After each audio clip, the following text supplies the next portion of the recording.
अस्सलाम वालेकुम, कैसे हैं आप सब लोग। मैं उम्मीद करता हूँ कि आप सब लोग ठीक होंगे, खैर खैरियत से होंगे। टाइटल से भी आप लोगों को अंदाजा हो गया होगा और स्क्रीन भी आप लोगों को नजर आ रही होगी कि आज हम किस हवाले से बात करने जा रहे हैं। मैं इस वीडियो को लेके बहुत एक्साइटेड हूँ और स्पेशली वो लोग भी एक्साइटेड होंगे जिनको फैशन की हिस्ट्री के बारे में जानने का बहुत शौक है। इसकी प्रीवियस वीडियो हम ऑलरेडी बना चुके हैं, जिसमें हमने बात की थी 19th सेंचुरी के जो इन्फ्लुएंस रहे हैं उनके बारे में। तो वहाँ पे हमने बात की थी रिजेंसी इन्फ्लुएंस के बारे में, वहाँ पे हमने बात की थी विक्टोरियन इन्फ्लुएंस के बारे में, और लास्टली हमने बात की थी गॉथिक इन्फ्लुएंस के बारे में और डिफरेंट डिजाइनर्स कौन कौन से थे 19th सेंचुरी के, उनके बारे में बात की थी। इस वीडियो में हम कम्प्लीटली बात करेंगे 1900 से लेकर 2000 तक के पूरा इरा के बारे में कि क्या क्या इन्फ्लुएंस रहे, क्या कुछ चीज़ें थी, कैसे इंस्पायरेशन ली गई और क्या कुछ बनाया गया। तो मैं उम्मीद करता हूँ कि आप लोग वीडियो को एंड तक देखेंगे अगर आप लोग फैशन की हिस्ट्री के बारे में जानने के लिए इंटरेस्टेड हैं। तो वैसे अगर आप फैशन डिज़ाइनिंग भी सीखना चाहते हैं तो ये आप लोगों के लिए ज़रूरी है कि ये जानना बहुत ज़रूरी है कि कौन सा फैशन किस इरा से बिलोंग करता है और वो किस चीज़ से इंस्पायर्ड होकर बनाया गया था। वीडियो को एंड तक ज़रूर देखिएगा और प्लीज़ वीडियो अगर आप लोगों को अच्छी लगे तो वीडियो को लाइक कर दिया करें।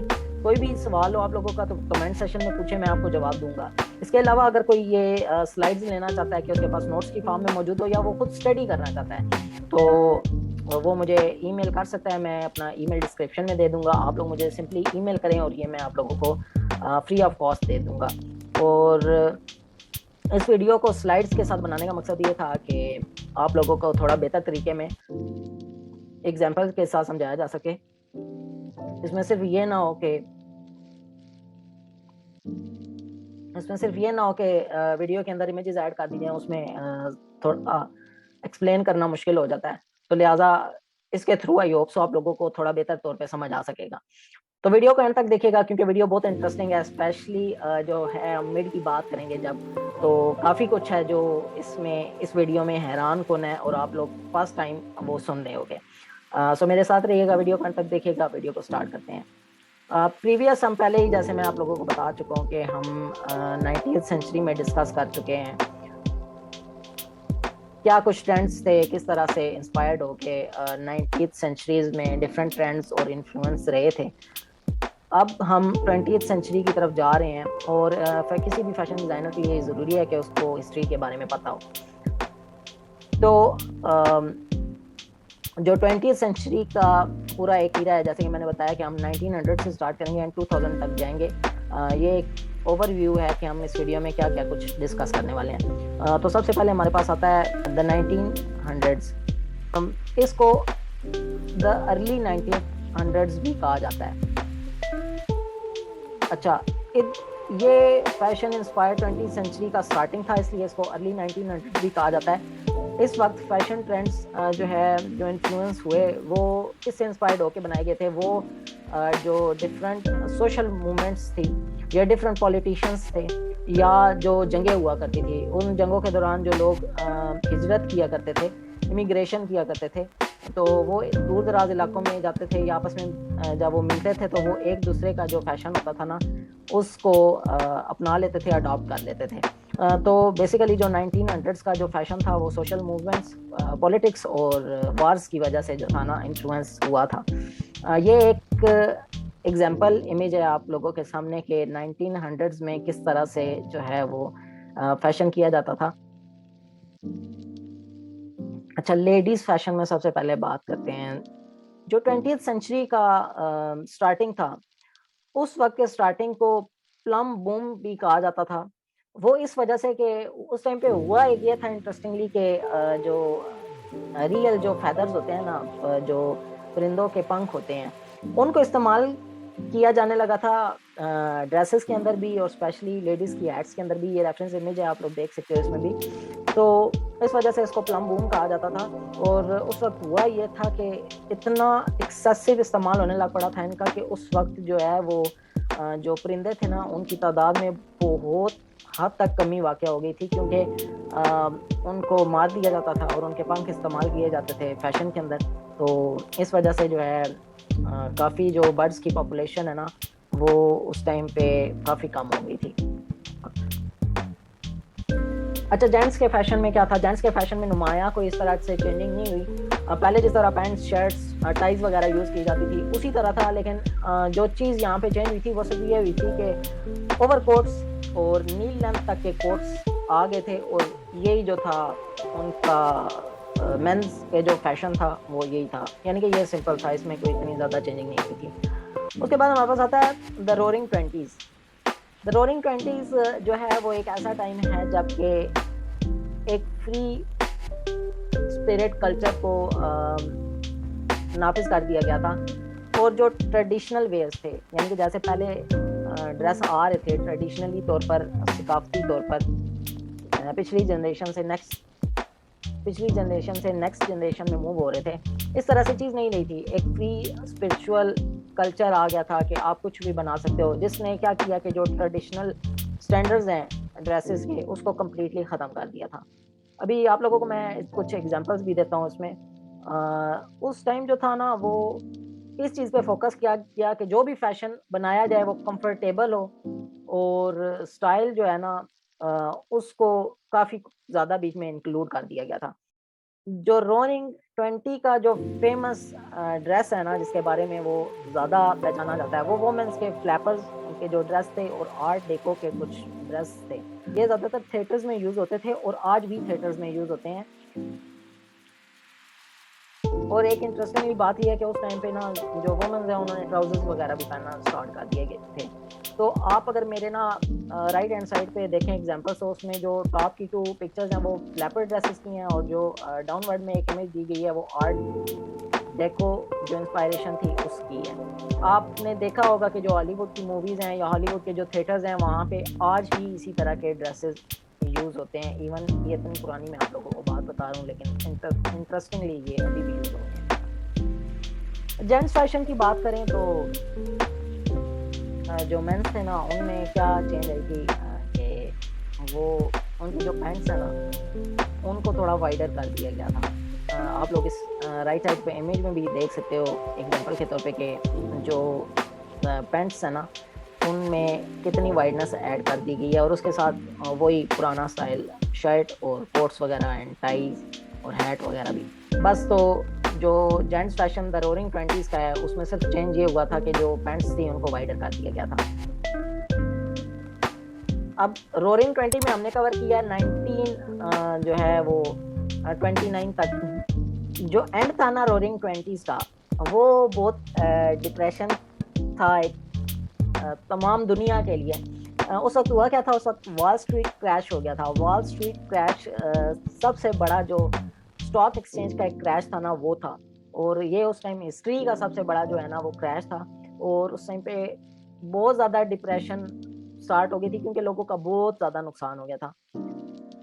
उस टाइम पे हुआ क्या कि फैशन जो पहले बनता था सब कुछ, फैशन में जो कुछ भी काम किया जा रहा था वो इंतहाई एक्सपेंसिव था, लेकिन इस डिप्रेशन की वजह से हुआ ये कि फैशन जो है ना वो इतना एक्सपेंसिव नहीं रहा। जो फीमेल्स थी ना उन्होंने वही पुराने अपने रिवायती जो तौर तरीके थे वही अपना लिए, और मतलब मज़ीद कुछ इस वक्त में चेंजिंग नहीं की गई, यानी कि जो कुछ पहले से चलता आ रहा था उन्हीं को उन्होंने दोबारा से मिक्स एंड मैच करके चीज़ें बस बना ली और उसी कल्चर को अडॉप्ट किया, बजाय ये कि वो चेंज करती, क्योंकि ये बहुत डिप्रेशन का टाइम था और लोगों का नुकसान हो जाने की वजह से लोगों के जो वेल्थ थी उसमें काफ़ी ज़्यादा कमी हो गई थी।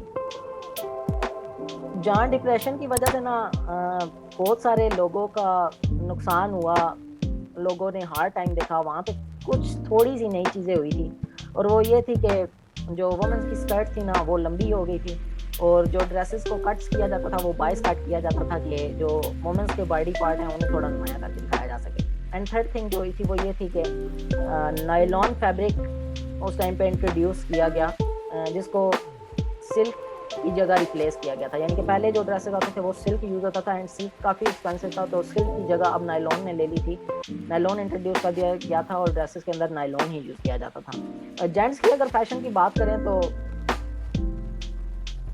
लार्ज ट्राउज़र होते थे, फिर ये जो 1930s की हम बात कर रहे हैं इस टाइम लार्ज ट्राउज़र होते थे, पैडेड शोल्डर्स वाले कोट हुआ करते थे, और इनके साथ जो है वो कुछ कोट इस तरह से भी किए जाते थे डिज़ाइन, जो वेस्ट से थोड़े फिटेड होते थे और वेस्ट पे ना कोट के बेल्ट दे दी जाती थी। मेंस के जो हैं वो वेयर के अंदर थोड़ी-सी चेंजिंग आई थी बनिस्बत जो हमने पहले बात की उन उनके साथ अगर इसका कंपैरिज़न किया जाए। तो आप अगर रेफरेंस इमेज देखो तो उसमें आप क्लियरली देख सकते हो कि जो शोल्डर हैं वो पैडेड शोल्डर्स हैं एंड वेस्ट पे आप लोग देख सकते हो कि बाकायदा बेल्ट दी गई है और वो वहाँ से फिटेड बनाया गया है। तो ये मेंस का जो फैशन था ये 1930s का जो टाइम था उसमें था। 1940s की अब बात करते हैं। 1940s में हुआ ये कि जो फैशन था ना वो अफोर्डेबल हो गया, ड्यूरेबल हो गया, लेकिन उसमें इतनी फैशन की सेंस नहीं रही जितना कि पहले काम किया जा रहा था। मोस्ट जो ड्रेसेस बनाए जाते थे या उनकी फॉर्मेशन की जाती थी, वो क्या की जाती थी, वो जो सिविलियन के यूनिफ़ॉर्म्स होते थे या जो यूटिलिटी आउटफिट्स होते थे, उनसे इंस्पायरेशन हासिल करके ना ड्रेस को डिज़ाइन कर दिया जाता था। तो वही बात कि ये इतना महँगा भी नहीं रहा था, अफोर्डेबल था सबके लिए, ड्यूरेबल भी इसमें काफ़ी कुछ था, लेकिन इसमें कुछ ऐसा फ़ैशन का एलिमेंट नहीं डाला गया था 1940s के अंदर। अच्छा, 1940s में एक बड़ी इंटरेस्टिंग चीज़ थी लेडीज़ के जो फ़ैशन है उसके अंदर, कि क्या हुआ था कि जो लेडीज़ थी ना वो घर की बेडशीट्स या अपने पुराने कपड़े जो है ना, उनसे कुछ ना कुछ रिसाइकिल करके बना लेती थी। और उनके ऐसा करने का मकसद ये होता था कि वो रिपीटेड नज़र ना आए गारमेंट्स, यानी कि वो अपने लिए कुछ नया क्रिएट कर लेती थी रिसाइकिल करके। तो क्या होता था कि जो ड्रेसेस होते थे ना वो रिपीटेड नहीं नज़र आते थे, यानी कि कोई भी पुराना उनका ड्रेस है वो किसी नेक्स्ट ड्रेस के साथ उसकी अल्टरेशन करवा ली या किसी चीज़ के साथ मिक्स एंड मैच करके ना उन्होंने अपने लिए एक जो है वो ड्रेस तैयार कर लिया। और इससे पहले के जितने डेकेड्स हैं ना वहाँ पे होता ये था कि वन पीस गारमेंट हुआ करता था, लेकिन 1940s में हुआ ये कि टू पीस गारमेंट स्टार्ट हो गया।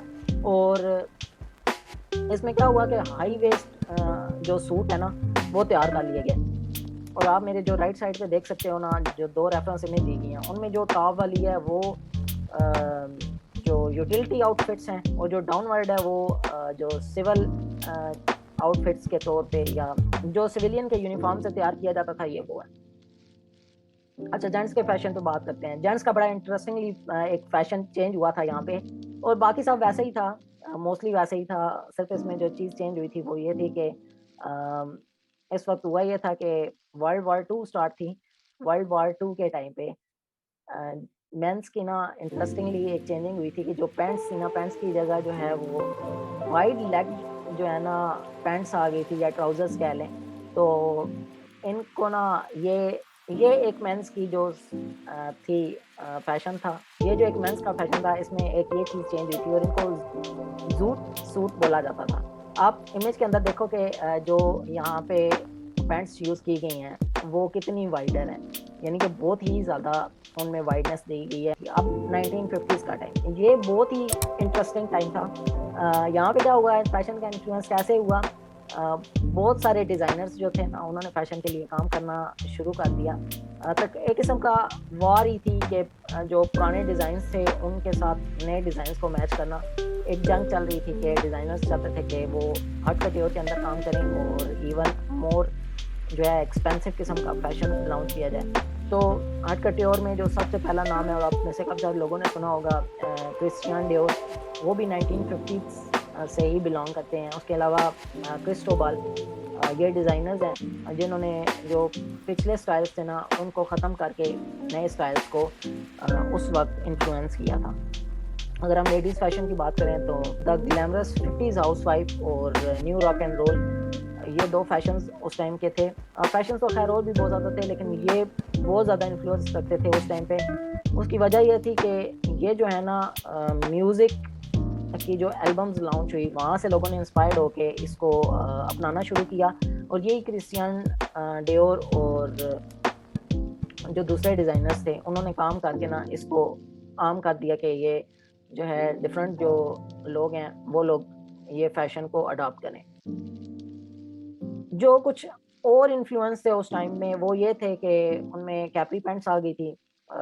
मैंने आपको पहले बताया कि 1950s का जो टाइम है ना ये बहुत इंटरेस्टिंग टाइम है क्योंकि इसमें बहुत सारे डिज़ाइनर्स थे और लोगों ने इंस्पायरेशन लेना स्टार्ट कर दी थी डिफरेंट इंडस्ट्रीज़ से। और उसमें सबसे जो कॉमन है वो टीवी, फ़िल्म, म्यूज़िक और इस तरह की चीज़ें हैं। तो लोगों ने ना अपने फैशन सेंस को चेंज करना स्टार्ट कर दिया। तो ये 1950s के कुछ और इन्फ्लुएंस हैं जो कि काफ़ी टाइम तक रहे और इवन आज भी हैं। उनमें कैप्री पैंट्स थी, नेकेड जंपर सूट्स थे, पूडल स्कर्ट थी, पूडल स्कर्ट में एक सिर्फ बस एक स्कर्ट थी, उसके ऊपर एक पूडल जो डॉग होता है उसको बना दिया जाता था। और लास्टली जो है वो ट्रिपेंस स्टाइल ड्रेस था। ये जो ट्रिपेंस स्टाइल ड्रेस है ये क्रिस्टियान डियोर की इन्वेंशन थी एज अ डिज़ाइनर। सो देख लें कि फर्स्ट क्रिस्टियान डियोर ने भी क्या बनाया था। जेंट्स वेयर में अगर हम बात करें तो वही बात, जैसे कि लोगों ने ज़्यादा इंस्पायर होना शुरू कर दिया था म्यूज़िक से, और जो म्यूज़िक के जितने ये स्टार्स थे ना, जो सिंगर्स वगैरह होते थे या जितने म्यूज़िक आइकन्स होते थे, इनके स्टाइल्स को कॉपी कर लिया जाता था। मेंस में जो सबसे पॉपुलर रहा है वो रेड पैक है, जो कि 30 से नीचे के लोग भी पहना करते थे, लेकिन ये मोस्टली 30 अबव जिनकी एज हुआ करती थी वो लोग यूज़ किया करते थे। एक और जो इस वक्त का एक जाना माना है वो कंट्री स्टाइल था, और उसमें क्या यूज़ किया जाता था कि रेड पैक में ना पूरा एक सूटिंग हुआ करती थी, जिसमें ये कोट्स, पैंट्स, शर्ट्स और टाई यूज़ किया जाते थे। जबकि कंट्री स्टाइल में ये हुआ था कि एक जो कोट की जगह जो थी ना वो वूल कोट्स को दे दी गई थी, वूल यूज़ करना स्टार्ट कर दिया गया था, और उसके साथ बाकी सारी चीज़ें वही कॉमन थी, यानी कि टाई, शर्ट्स और पैंट्स। तो ये सिर्फ डिफरेंस था उसके अंदर। इवन यहाँ पे ये भी हुआ था कि जैकेट्स आ गई थी डिफरेंट टाइप की, सैटिन का फैब्रिक यूज़ होना शुरू हो गया था, वेलवेट इस्तेमाल होना शुरू हो गई थी, और वूल, यानी कि जो पहले कोट जिस फैब्रिक के बनाए जाते थे ना, अब उन कोट्स की जगह डिफरेंट किस्म के फैब्रिक मटेरियल को यूज़ करके कोट्स डिज़ाइन करना स्टार्ट कर दिए गए। 1950s के बाद हम बात करते हैं 1960s और 70s की। पहले हम बात करेंगे 1960s की। इसका अगर मैं आप लोगों को एक ओवरव्यू दूँ तो अच्छा, इसके जो है ना 1960s में जो कुछ बनाया गया या जिस तरह से डिज़ाइन क्रिएट किए गए, आप में से कुछ लोग आज भी उन स्टाइल्स को देखते होंगे, और इवन आप लोगों ने मूवीज़ वगैरह में भी देखे होंगे, टीवीज़ में भी देखे होंगे, बल्कि इवन कई जगह पे कई कंट्रीज़ में ये आज भी यूज़ हो रहे हैं। ये डिज़ाइन किन से इंस्पायर होकर लिया गया? वही सोशल मूवमेंट से जो थी उनसे लिए गए, या जो पॉपुलर आइकन्स वगैरह थे उस टाइम के, जो कि स्टार्स थे, उनके स्टाइल्स को कॉपी किया गया। 1970s की अगर हम बात करें तो जो इंस्पायरेशन थी 1970s की, ये इन्फ्लुएंस जो हुई थी स्टार्ट, ये जो डिस्को जो है वो जो डिस्को म्यूज़िक थी उसकी इजाद हुई थी, और उसमें जिस किस्म के कपड़े पहनना स्टार्ट किए गए थे उससे इस इंस्पायरेशन को लिया गया था। इसमें जो है वो और भी बहुत कुछ था। प्लेटफॉर्म शूज़ थे, ये शूज़ थे, बेल बॉटम जीन्स आपने से देखे भी होगी और लोगों को पता भी होगा काफ़ी ज़्यादा।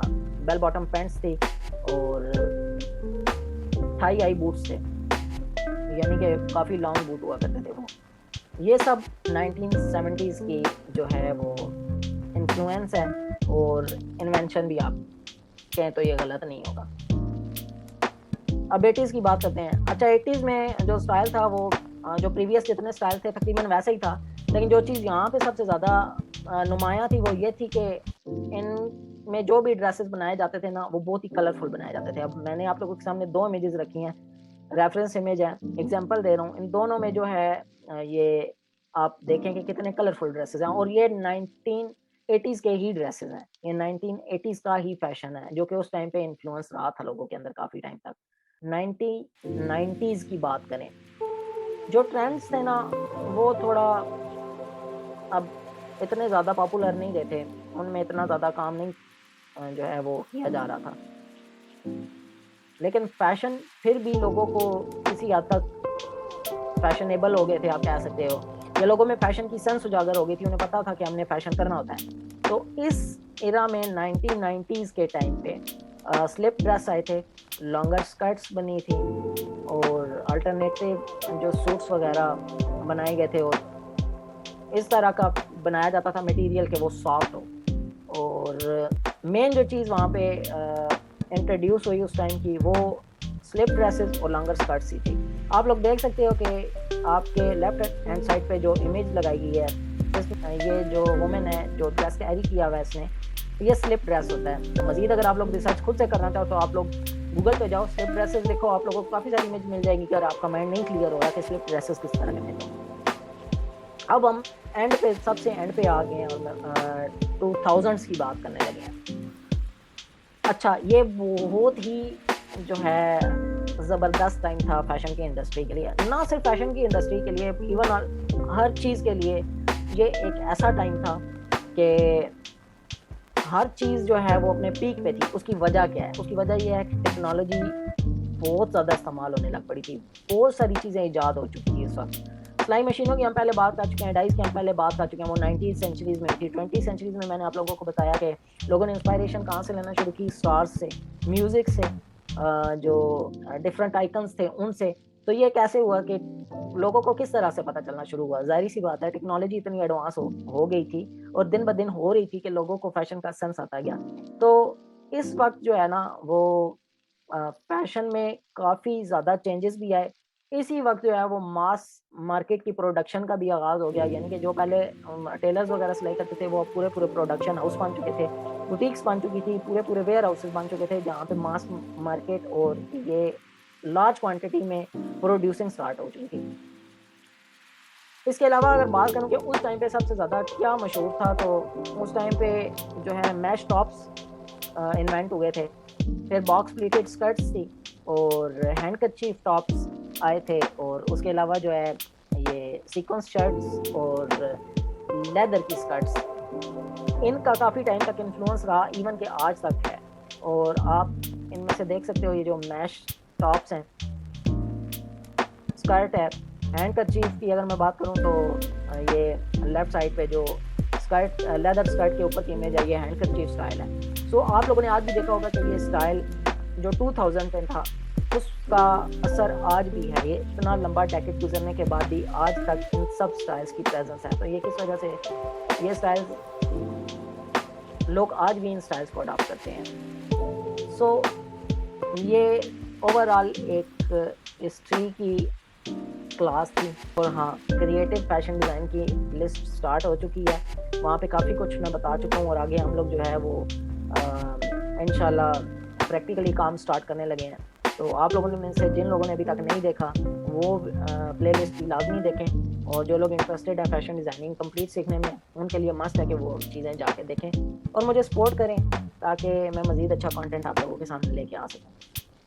आज की वीडियो यहीं पे एंड करते हैं, मिलेंगे नेक्स्ट वीडियो में। अपना बहुत सारा ख्याल रखिएगा। अल्लाह हाफ़िज़।